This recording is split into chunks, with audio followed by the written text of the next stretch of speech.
Saudara-saudaraku yang terkasih, selamat berjumpa di Renungan Harian di channel Katolik kita.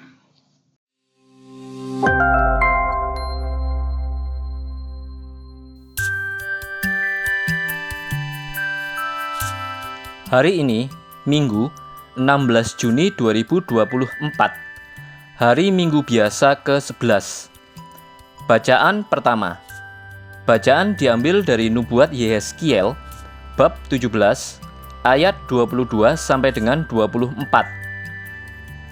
Beginilah firman Tuhan Allah.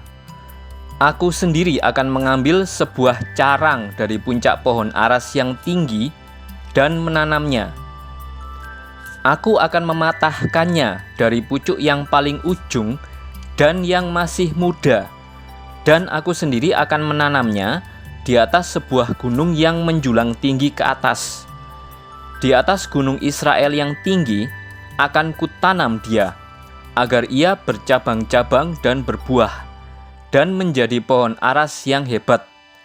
Segala macam burung dan unggas akan tinggal di bawahnya.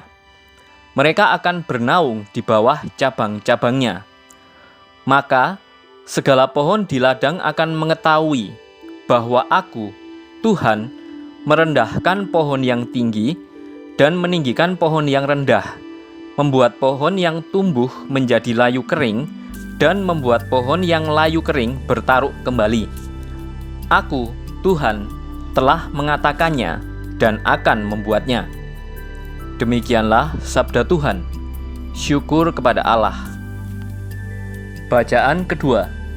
Bacaan diambil dari surat kedua Rasul Paulus kepada jemaat di Korintus, bab 5, ayat 6 sampai dengan 10.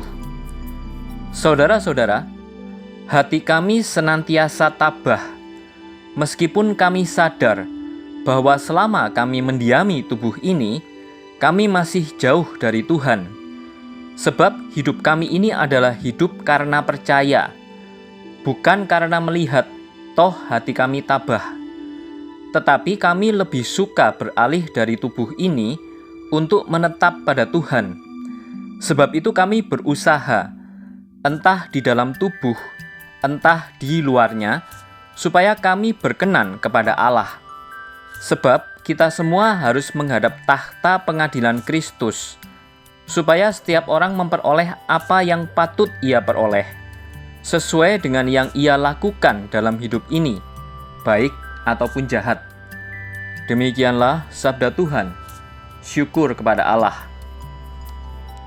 Bacaan diambil dari Injil Markus, bab 4, ayat 26 sampai dengan ayat 34. Sekali peristiwa, Yesus mengajar di hadapan orang banyak. Katanya, "Beginilah hal kerajaan Allah itu, seumpama orang yang menaburkan benih di tanah.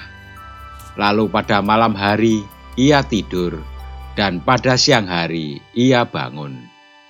Dan benih itu bertunas dan tumbuh.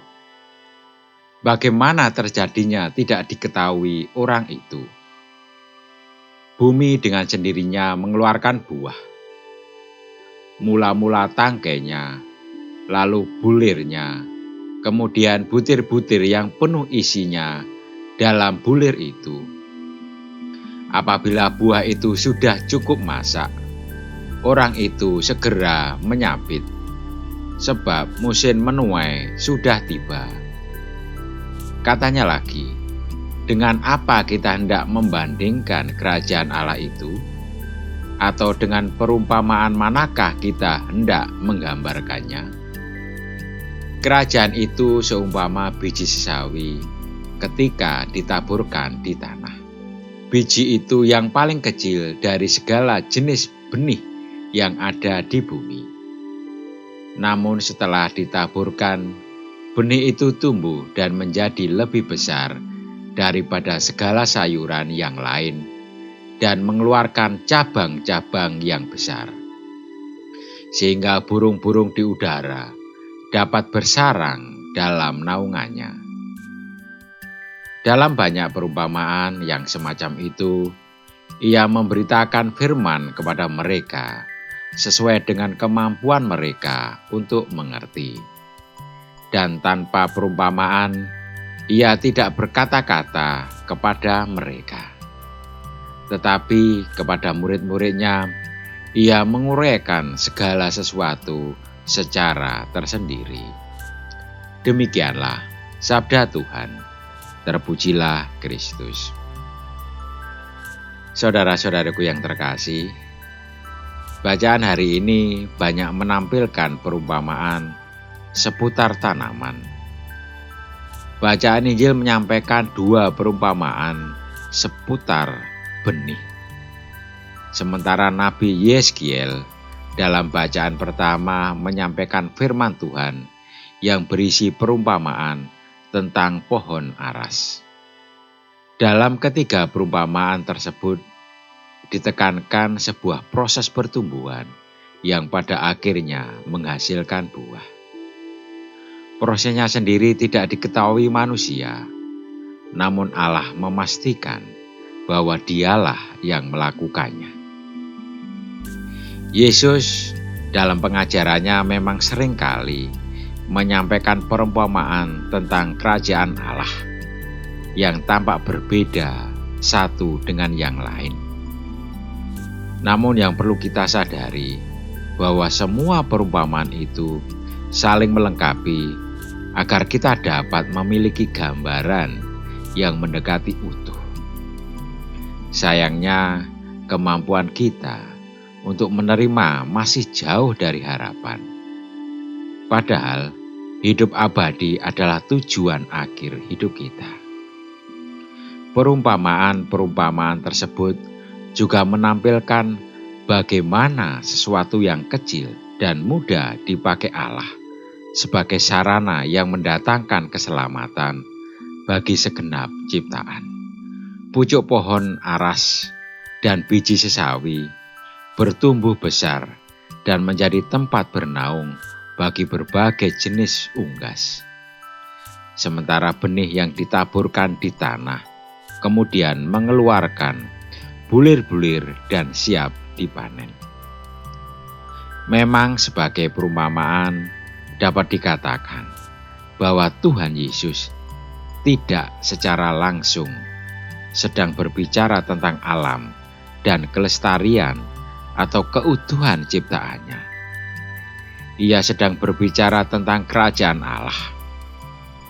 Akan tetapi, kita tetap dapat mengambil inspirasi bahwa kerajaan Allah itu mencakup seluruh alam semesta. Allah merajai segala sesuatu, termasuk manusia, yang merupakan salah satu ciptaannya. Dan ia merajai segala sesuatu dengan berbagai macam cara. Kerajaan Allah yang amat besar itu tentu tidak dapat dimengerti sepenuhnya oleh manusia, yang sangat kecil bila dibandingkan dengan seluruh alam semesta ini. Rasul Paulus juga menyadari hal tersebut ketika ia menyatakan, "Selama kami mendiami tubuh ini, kami masih jauh dari Tuhan. Selama masih berada di dunia, kerajaan Allah akan tetap menjadi misteri bagi kita. Kita belum sepenuhnya mengenal Allah di dunia ini." Meskipun demikian, ia melanjutkan, "Sebab hidup kami ini adalah hidup karena percaya, bukan karena melihat." Rasul Paulus menunjukkan pula kenyataan hidup beriman, percaya meskipun tidak melihat. Jadi misteri kerajaan Allah bukan sekedar gagasan yang perlu dipahami, melainkan lebih dari itu, suatu keyakinan yang perlu terus-menerus dipercayai dalam iman. Marilah kita berdoa. Ya Bapa, semoga dengan merawat alam ciptaan-Mu, kami boleh mencicipi misteri kerajaan-Mu yang begitu besar dan tak terselami. Dan dari hari ke hari, kami semakin rindu untuk bersatu dengan Engkau, kepenuhan hidup kami. Amin. Saudara-saudariku yang terkasih, terima kasih atas kebersamaannya di dalam renungan harian ini. Kita akan berjumpa kembali di renungan harian berikutnya. Berkah dalam.